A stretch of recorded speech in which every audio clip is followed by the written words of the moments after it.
Bonsoir à toutes. Bonsoir à tous. Alors, cette vidéo sur, Un sujet brûlant et douloureux.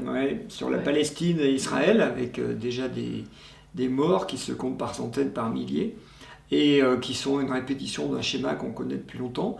Et on se demande pourquoi ce schéma répétitif revient tout le temps. Quel est le symbole en fait? Et quel est le symbole qu'il a derrière?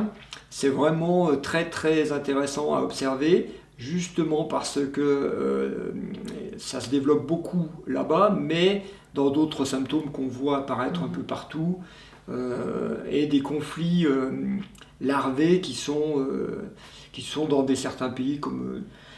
Tu parlais de l'Irlande. Oui, en ce moment, aux informations, en fait, ce qu'on entend, c'est comme s'il y avait une éclosion ou un retour de choses comme un furoncle qui ressort, qui était en attente. Et en Irlande, il y a eu ces manifestations légères qui ressurgissent. Et puis en Corse, avec des attentats.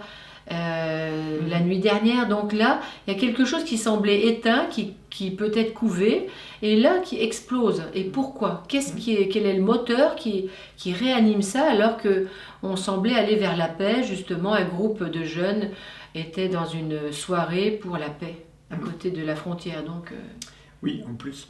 Donc la première symbolique qu'on va regarder dans cette vidéo, c'est bien sûr la notion de territoire. La notion de territoire, puisqu'on est dans des territoires occupés et que la Palestine, les Palestiniens n'ont pas de territoire reconnu, ils sont parqués un peu dans la bande de Gaza. Le territoire israélien a été reconnu par les Nations Unies, mais il y a eu des colonisations qui ne sont pas reconnues. Enfin bon, il y a toute une notion de territoire.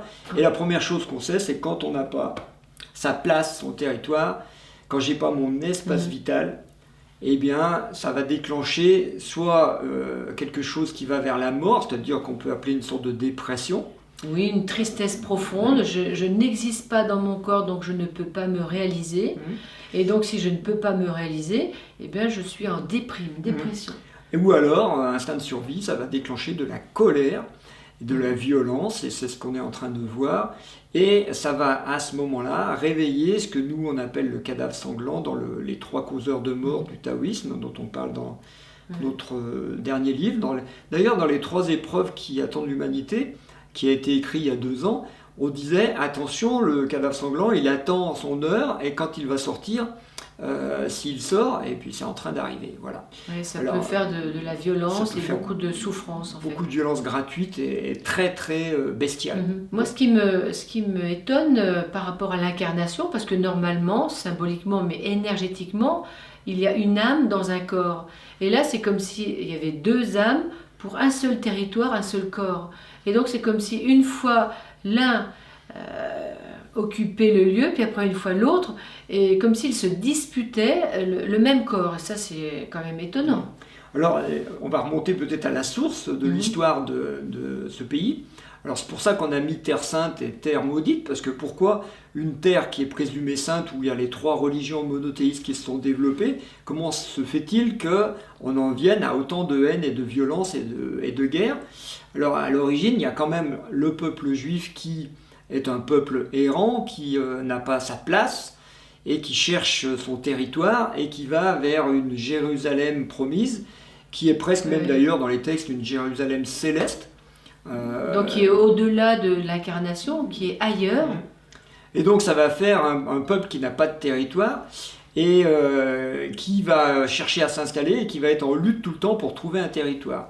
Mais avec cette notion un peu ambiguë de est-ce qu'il cherche vraiment un territoire sur terre, ou un territoire au ciel, parce que les 3 religions monothéistes vont prendre ce credo de différencier le ciel et la terre, l'esprit et la matière, et de voir plutôt le paradis de l'autre côté, et pas tellement et puis ici. ici l'enfer. Et c'est vrai que l'enfer, on pourrait dire que ces 2 peuples le vivent énormément au quotidien. Donc si leur croyance est que c'est de l'autre côté, en fait... Peut-être que c'est le moyen de mourir pour accéder à l'autre côté, mais c'est un peu violent quand même comme croyance, comme religion, comme solution. Mais oui, Et donc la question qui est sous-jacente et que du coup qui va nous interpeller nous en symbolique et puis vous qui regardez cette vidéo, c'est est-ce que nous avons une place physique? Déjà, est-ce qu'on l'a? Oui, évidemment que oui, puisqu'on est on est vivant. dans un corps, mais est-ce qu'on a une place spirituelle? C'est-à-dire, est-ce que cette place physique est aussi une place spirituelle? C'est-à-dire, est-ce que l'esprit est bien ici ou est-ce qu'il faut aller le rêver ailleurs, le chercher ailleurs et du coup se sentir décalé dans notre vie? De notre vie. Oui, c'est vrai, quand tu dis ça, en fait, dans les soins de remise à zéro, en fait, des soins qui aident les personnes qui se sentent mal, justement ici, dans leur vie, qui ont beaucoup de symptômes dérangeants, comme si elles ne se possédaient pas. En fait, souvent, ces personnes peinent à venir dans l'incarnation, se demandent ce qu'elles font sur Terre, pourquoi elles sont là, c'est pas la bonne famille, c'est pas la bonne époque, c'est pas rien ne va, comme si elles peinaient à entrer dans la matière, dans l'incarnation pour expérimenter. Elles préféraient rester ailleurs, avant, ou dans un autre monde. C'est peut-être ça la quête de ces personnes-là. C'est-à-dire on dit souvent que l'énéatype 4, par exemple, dans l'énéagramme, l'énéatype 4 est l'archétype du juif errant, celui qui ne sait pas où est sa place, qui ne trouve pas sa place et qui va errer de place en place, alors physique ou psychologique, chercher sa place psychologique, son positionnement de vie, ça fait partie aussi de rechercher sa place. Sa place, sa réalisation. Est-ce que je me réalise? Est-ce que la vie c'est du bonheur ou du malheur? Et souvent justement ces énergies-là, énéatype 4, sont ambiguës parce que ça ne peut pas durer. Le bonheur ne peut pas durer, ça finira toujours mal. Alors que justement ce sont des énergies dont on a besoin pour un jour trouver le juste milieu et l'origine justement dont on parle, l'origine des choses et des manifestés. Oui, c'est d'ailleurs assez interpellant de voir que beaucoup d'Arabes aussi du bassin méditerranéen, beaucoup de pays arabes sont aussi dans cette catégorie d'énéatypes avec une sorte de déprime latente, une nostalgie. Aruna Lipschitz, qui est juive, elle parle de la tradition juive, elle parle de la nostalgie de l'ailleurs. Il doit y avoir quelque part où c'est mieux qu'ici.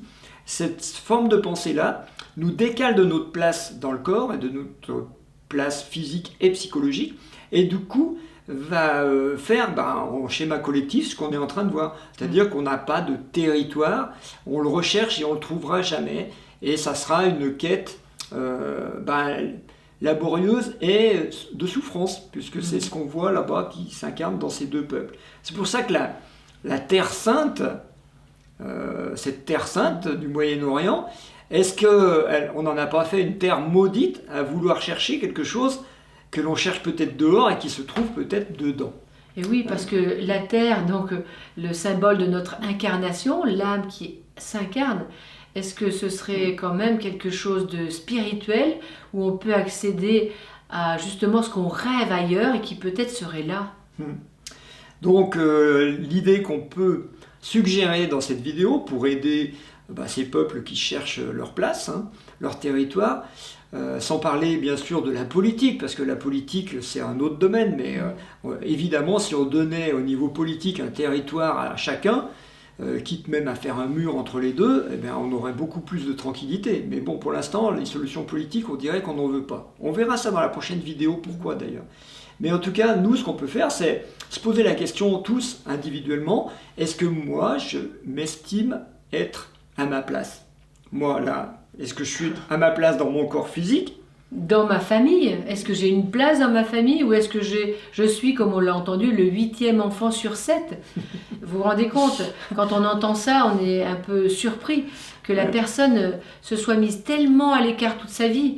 Et donc là, vous voyez, est-ce que vous acceptez de prendre votre place? Est-ce que vous avez votre place dans la fratrie, comme vient de dire Rose? Est-ce que vous acceptez? Est-ce que j'accepte mes parents, mes géniteurs? Est-ce que j'accepte ma culture?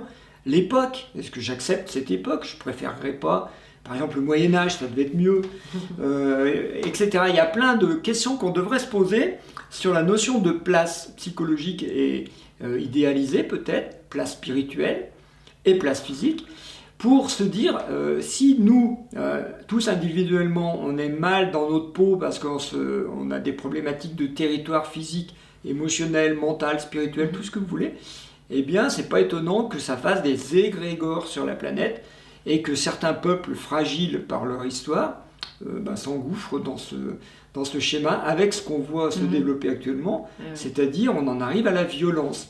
Et la violence est la mort. Donc, en conclusion, il faudrait qu'on accepte l'espace tel qu'il est, c'est-à-dire notre corps, le lieu où on est né, et puis le temps, il est comme ça, la conscience est comme ça sur Terre, et donc accepter de faire partie de ce jeu d'évolution pour avancer un petit peu et pour pouvoir, si on change, peut-être que l'extérieur changera aussi. Voilà, ça c'est la piste que nous on propose, changer l'intérieur pour changer l'extérieur. Alors là, on parle du territoire, il faut qu'on aille voir un peu plus loin parce que dans ces trois religions monothéistes qui sont sous-jacentes dans le conflit israélo-palestinien, en fait, il y a un diviseur, il y a quelque chose qui divise. Là, on vient de voir, il n'y a pas de la place pour tout le monde. C'est louche parce que ce sont des peuples frères. Et on verra qu'il y a un diviseur très très subtil qui vient se mêler à ce conflit et qui n'est pas un diviseur qui agit sur le territoire, mais qui agit sur quelque chose de bien plus profond et bien plus difficile à capturer du coup et à voir. Et quand tu dis ça, en fait, le diviseur, c'est celui qui sépare pour mieux se retrouver. Et donc là, on ne peut pas se retrouver en tant que frère, on se retrouve en tant qu'ennemi. Donc ça, c'est louche. Oui, c'est un peu louche, les frères ennemis. Tu parlais de l'Irlande, c'est des frères ennemis. Il y a plein d'exemples comme ça. En Belgique, il y a les mêmes tensions entre deux populations qui sont frères. Enfin bon, c'est intéressant. On vous dit à bientôt. Et puis méditez à tout ça.